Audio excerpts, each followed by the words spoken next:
So mo ni ang ikapulo ka adlaw, no? Pulo ka adlaw. Ay, gani no.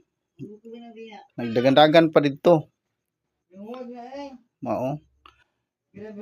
Pulo ka adlaw siya. So man na nang lababo na taod na og ang ako ang lungaganan diri ako ibutang ako ang gasol, no. Diri na ako ibutang akong gasol. So mana karon gyud ikapulo ka adlaw. Sus daghan kay gihugasan sa akong anak ko. Wala gilimpyuhan.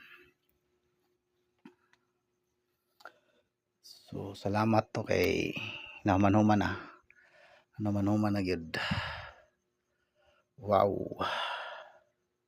So di ginato underestimate ni mga naga-construct ani nga mga panday, mga mason, dili nato pwede atuan na silang bulihon kay sila mo na makapahuman sa imong balay, mo na makapahuman, no? Di mo man imong balay kung wala nang mga panday, wala nang mga mason, di ba? So dili nato na sila i-lockdown.